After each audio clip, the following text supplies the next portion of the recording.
Manda ver. Explica pra gente como é que foi, né, fazer esse trabalho aqui.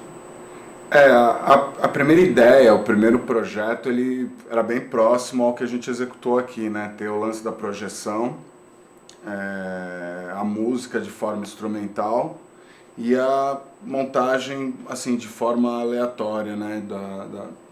De estar interferindo no espaço que a gente estava trabalhando aqui. É um projeto que começou em 2016.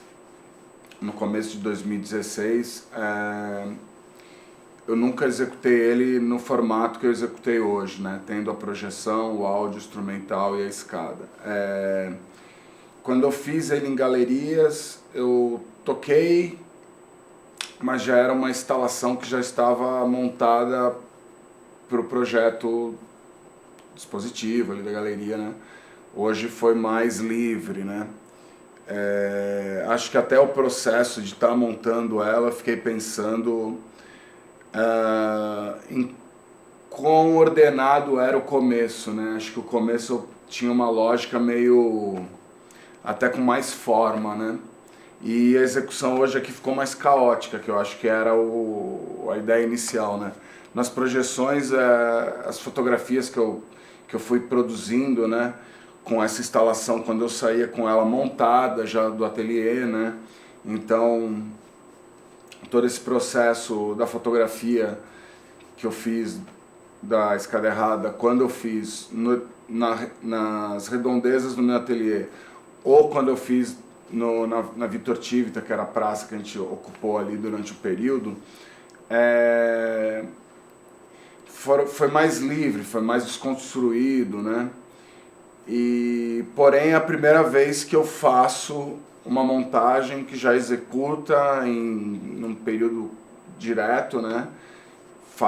Tem a parte da projeção, que já essa projeção já é a fotografia que eu estou falando, né? Que eu estou comentando, que eu fiz nos arredores do meu ateliê. Então é a primeira vez que eu tive, assim, acho que o ciclo fechado, todo o conceito e também da parte instrumental, que nas outras ocasiões que eu tive a oportunidade de estar tocando, ainda era uma música mais, apesar de serem quase as mesmas músicas, eu ainda tinha vocal, ainda era um formato mais show.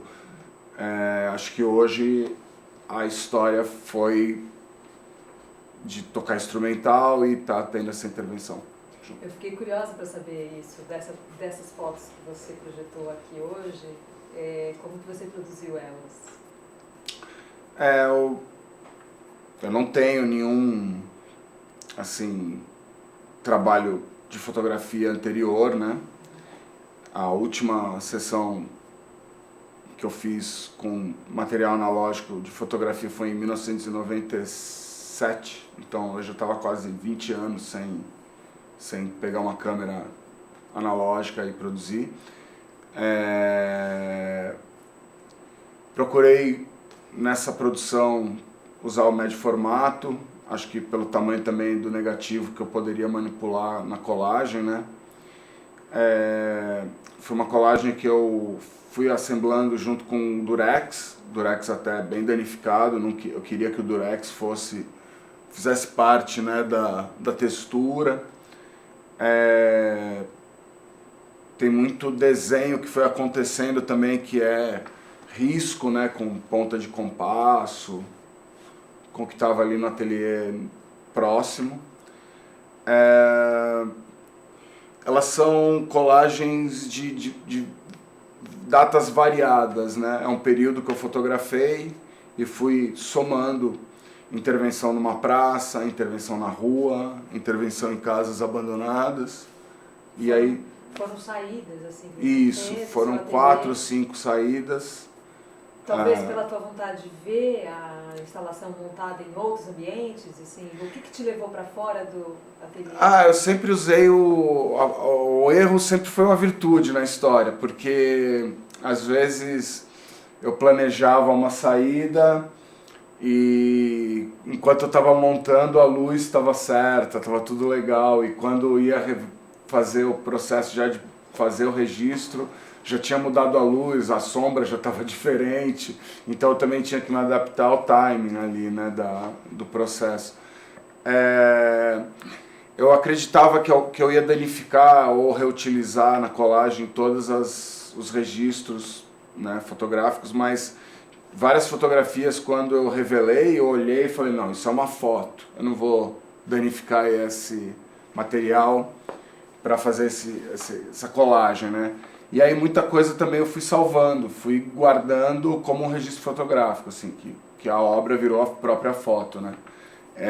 Essas foram as primeiras, assim, produzidas, e eu gostava de utilizar o registro sem foco, com o que estava com foco e também luz, a luz certa, a luz errada. Então acho que o lance da escada errada, que era essa composição toda caótica, acho que passou também para a produção da colagem. Isso. De justapor imagens com Sim, qualidades muito diferentes. Mas acho muito interessante essa tua iniciativa de retomar um equipamento analógico de fotografia e sair do ateliê numa espécie de errância para experimentar esses materiais numa praça, numa cidade, né? Porque é muito diferente você terminar uma obra e levá-la para um museu, para um espaço expositivo, né? De qualquer maneira você está saindo do seu ateliê, porém em condições absolutamente diferentes, né? Eu tinha algumas ilusões, assim, no começo. Eu acho que os processos talvez fossem mais simples do que realmente foram, né? Então, como também foi uma produção que eu não tive nenhum assistente, eu fiz sozinho, às vezes virava até meio pastelão a coisa, assim, né? Andando com um monte de escada no meio da rua, o pessoal olhava assim e falava, nossa, o que esse cara tá fazendo? Tipo, e eu levava lá no braço, tipo, então ia ali tentando não esbarrar em nada e tentando também entender o quão longe eu conseguiria chegar com elas, né? Mas acho que foi bem positivo o resultado, assim. Visual, eu acho que alcancei o que eu procurava. O processo para alcançar esse resultado que foi meio não ortodoxo do que eu acreditava que ia rolar assim, então tipo também ia adaptando às condições de tempo, espaço, então foi mais ou menos por aí. E agora com relação à música, você trouxe umas bases aqui para poder improvisar em cima. Como que é esse teu processo das bases e do som em cima? A minha geração de música e banda, ela, apesar de ter iniciado ali de forma independente no fim dos anos 80, assim, teve uma grande produção nos anos 90, e lógico, no final da década de 90 chega o MP3 e todas as plataformas digitais. Acho que a nossa relação sempre foi com a fita cassete, né? Com o fonograma analógico, cassete, né? E também com os gravadores porta-estúdio, Tascam. Basicamente sempre tive um porta-estúdio de 4 canais, nunca tive um aparelho mais sofisticado, mesmo nas décadas passadas, né? Sempre foi esse formato que a gente gravava estudos, gravava ensaios, né? Ideias. Eu não me dei muito bem, eu acho, com o conceito digital de Pro Tools e outros softwares de edição de áudio, né? Que foram se tornando populares nos últimos anos, e eu sempre tive uma facilidade em criar nessa lógica de gravar a batida, aí a segunda camada um baixo, terceira camada um teclado, e aí escolhia se gravaria uma guitarra ou um vocal. Então a ordem de criação é essa. Eu, à noite, normalmente no período da noite, eu ficava num quarto em casa e produzia batidas quase minimais, assim, né? A ideia era essa, não ter muita virtuose, né? É uma coisa bem mais simples, assim, né? A mesma batida com 2 ou 3 elementos, né? O toque também, né? Também, não é uma coisa que tem muita virtuose de notas, é bem... um ritmo bem repetitivo, né? Bem... E essa era a proposta inicial da Tascam, do projeto da Tascam. Eu estou há alguns anos desenvolvendo isso, tenho muitas gravações. Algumas elas saem mais livres e eu já começo a conseguir interagir com voz e guitarra, outras só com guitarra. Mas eu acho que também demora, do mesmo jeito que tem o processo criativo numa pintura, ou numa colagem, ou numa instalação, o áudio acho que funciona do mesmo jeito. Acho que algumas músicas que eu faço, eu entendo que tem que ter um tempo para eu compreender como executar melhor e como até levar isso pro público sem...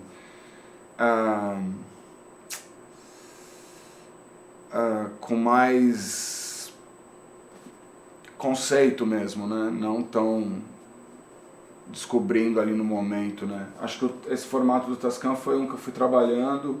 Tascam é o nome que você dá para onde? Tascam é um aparelho, é o nome né? Desse equipamento. Do aparelho, É a marca do aparelho, né? Então, é um porta-estúdio ali, né? Então, sempre utilizei a mesma marca, o mesmo formato, sempre comprando fita cromo. Então me remete muito também ao que eu fazia 20 anos atrás, nos anos 90 ali, antes de computador e programas, né? Era assim que a gente guardava as ideias, assim. E eu tenho muita fita antiga, nova.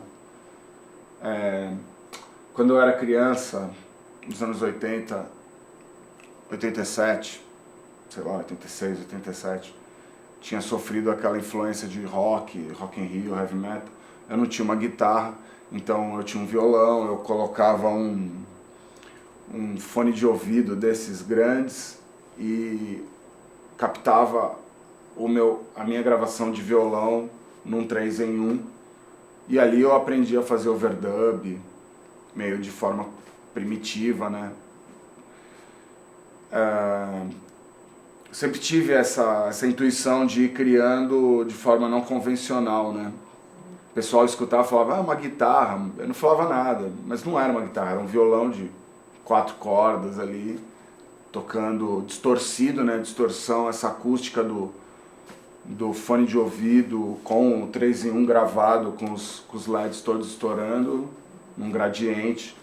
Essa era a minha primeira guitarra, né? Meu primeiro som de guitarra. Então, acho que isso foi um processo que caminhou a vida inteira, até com outros amigos que são artistas plásticos, o Carlos Dias. No meio dos anos 90 a gente faz um projeto ali num quarto também, que a gente fez overdub de um monte de fita e tinha um resultado final. Na época ninguém entendia muito bem assim, o que a gente estava fazendo, mas eu acho que o período atual, até pelos espaços e pela concepção atual das bandas, tem mais respeito, né, esse tipo de formato, né, de chegar ali sozinho e experimentando, né. E aí hoje que você teve a oportunidade de ver esse trabalho todo aproximado, né, as fotos projetadas, a instalação montada, a música ao mesmo tempo, tudo isso junto, como que você, não sei se você ainda consegue dizer alguma coisa sobre essa situação, dessa aproximação de todas essas mídias que você transita e produz ao mesmo tempo e tal. Como é que você vê, se você entende isso como uma unidade, talvez não, né, porque você nunca tinha visto, né, isso do jeito que está, como é que você... Eu acho que existe uma unidade na produção, né, e talvez não é uma instalação que está o áudio constante, né, e que a pessoa, ao olhar e ter o contato com a obra, já tem uma experiência única, mas eu acho que a parte de produção ela conversa totalmente, assim. Muitas das músicas que eu toquei eu produzi, tocava enquanto estava também fazendo a colagem, ou vice-versa, né? Como tenho a liberdade de, hoje em dia, não precisar de um ateliê para estar produzindo esse material, posso estar em qualquer espaço, que eu tenho um kit ali meio... Fácil de transportar. Sim, então tiro uma mesa de luz, que posso estar em qualquer canto produzindo, então, às vezes, quando estava gravando, estava produzindo, e quando estava produzindo a colagem também estava criando a música. Eu acho que ela conversa sempre nesse sistema assim, né, de criação. Mas eu enxergo que para o futuro, para os próximos passos, ela tem que conversar mais, ter mais a ligação de espaço, até em mais quantidade de escada, com mais projeção e mais ruído, né? Acho que no final ele sempre acaba virando meio um vírus a coisa, né? De querer ir crescendo e tendo mais ruído de projeção ou ruído de áudio, né? Acho que meu trabalho é meio esse. Também pela influência da cidade, né? De quando você sai ali, tudo aquele caos de sons e excesso de poluição visual, né? Acho que essa é a minha influência, né? Principal, vivendo em São Paulo, né? Mas acho muito interessante você daqui, né? Você vai sair daqui hoje e vai ter a oportunidade de olhar no mesmo plano esses três elementos, né? O elemento sonoro, o elemento fotográfico e esses objetos, essas peças montadas. Eu acho que você vai disparar muitos processos de você. Não, certeza. Com certeza. Só pelo que você está dizendo agora, né? Você já entendeu da quantidade. Que escala é essa? Sim. É uma escala que merece volume pelo próprio tema. Eu acho que também tem a história da destruição dela, né? Eu acho que o fato dela ter algumas partes irregulares, né? Sempre tem esse lance de não ter a escada completa, né? De ter um degrau ali sempre faltando. Acho que ela sempre partiu dessa história de ter um lance meio mutante mesmo, de se reciclando e... Na verdade, eu te falei essa coisa de escala pela conversa que a gente teve fora, que você falou que você trabalhava com escalas grandes e daí depois você foi para um ateliê menor e precisou diminuir. Então, a escala grande, mesmo a gente vendo essa instalação aqui, nessa escala, eu tenho a sensação de que ela é maior, de que ela tem uma vibração dela que pede mais espaço. Eu tenho a sensação dela ser maior, dessa projeção, assim, tem um volume aí, né? Teve um período da minha vida que eu achava que eu ia entrar em todo condomínio velho de São Paulo e eu ia virar pro zelador e falar: o senhor tem uma escada velha? E você não está pensando em trocar por uma nova de alumínio? Eu posso fazer uma troca. Então acho que eu ia colecionar tipo aquelas escadas bem danificadas, feitas à mão, né, com aquelas pinturas meio verde e vermelho que já vai se danificando, né?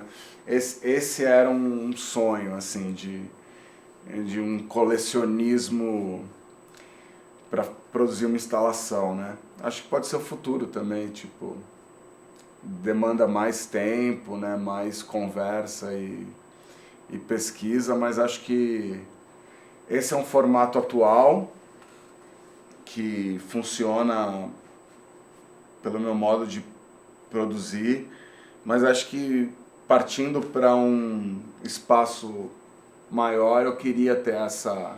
Porque você passou algumas horas aqui hoje no estúdio e você já provocou um grande ruído aqui dentro. Sim. Eu fico imaginando se você ficasse aqui um pouco mais, você ia ocupar essa sala inteira, né?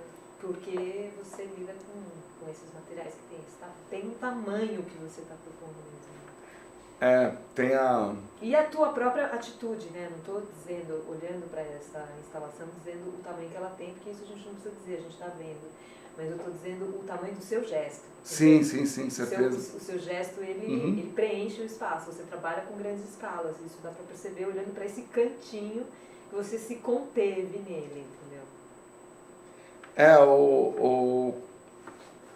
como teve o lançamento também do disco e teve a instalação, assim, participando da história ali, num espaço também que é um espaço positivo, bem clean, né, com a iluminação correta. Eu acho que no primeiro momento que eu fiz isso, em 2016, ela estava mais no desenho mesmo, né, na forma como ela foi desenhada a primeira vez, né, aquela história ainda quase uma escada no formato convencional, né. Eu acho próximo do objeto. do objeto e do desenho do objeto que eu tinha produzido, né. Acho que na época da fotografia ela caminhou mais para esse caos, assim, esse amontoado. E eu acho que com a história da projeção também, que era uma viagem que eu tinha, e também do tamanho, acho que as próximas eu vou chegar mais próximo da ideia inicial, né? Acho que quando eu fui produzindo esse material nesses últimos anos, eu ainda estava meio entendendo a história e pela transição do que eu produzia nos últimos 10 anos, né? Até 2016 ali eu tive uma produção de colagem, trabalhava com madeira, até uma história meio quase uma assemblagem, mas esse já era o formato que eu estava sonhando para agregar, tipo, a música e a história do vídeo também. Tem uma fase da minha vida que eu produzi muito vídeo experimental, e eu acho que agora tô juntando todos as pecinhas. Isso. O Césper, só pra gente terminar então, queria que você contasse um pouquinho da sua exposição no Sesc Consolação. Queria que você falasse o título da exposição, que coleção que está lá, né? Que recorte da tua obra e tal, só pra gente terminar. Eu faço a curadoria de uma exposição que se chama Não Temos Condições de Responder a Todos. Ela é baseada na troca de correspondência durante 1988 e 1990. Troca de correspondência, produção de fanzines, troca de fita, formação das nossas primeiras bandas ali no final dos anos 80. O nome da exposição é devido à grande quantidade de correspondência que a gente trocava. E em um editorial dos fanzines que a gente produziu, tinha uma frase do Marcílio, que é um amigo nosso, que também foi uma influência musical, artística e experimental da nossa vida. Ele coloca: olha, não temos dinheiro para responder a todo mundo, então pedimos que vocês mandem selos para a resposta ser mais rápida, pois não temos condições de responder a todos. E eu sempre quis, acho que a gente sempre pensa nos nomes meio curtos, né, com impacto, e esse era um nome que eu acho que conversava totalmente com o que a gente vivia, né? Não tinha condição de responder a todos pelo volume de carta e também porque era uma época que estava tendo a transição para o governo Collor, né? A gente estava sem dinheiro. Nesse período a gente tinha entre 15 e 20 anos de idade, então trabalhava, mas não era uma grana que dava para custear tudo isso. E é um acervo que eu guardei de amigos, de pessoas que me escreveram, cartas, gravações em cassete, fita rolo, gravador analógico que a gente tinha, fotografias, muita fotografia analógica do que a gente produziu na época, copião de foto, bastante fanzines ali que influenciaram a gente com ideias e também influenciaram nas pessoas que a gente ia escrever ou vir a conhecer no futuro, né? Então, uma exposição que tem bastante conteúdo visual, explica assim a nossa origem, né? Origem até do conteúdo que influenciou na nossa arte, né? De colagem, toda a estética preto e branco, xerox, processos de letra 7, processos de silkscreen, processos de manipular imagens através de máquinas de Xerox, né? Que foi o nosso primeiro Photoshop ali, né? Era o nosso Adobe CS. Tudo, quando a gente fazia ali, a gente nem imaginava o que estava acontecendo, o que estavam sendo as nossas primeiras noções de design, ou as nossas primeiras redes sociais, ou também nosso share media ali, né? Então acho que é um primórdio da nossa história. A exposição ela tem um pequeno recorte também que vai entre 86 e 88, para entender como a gente chega naquilo. E também tem o pós-90, né? Um pequeno anexo que vai até 93, no SESC Consolação, na área de convivência do SESC Consolação grátis.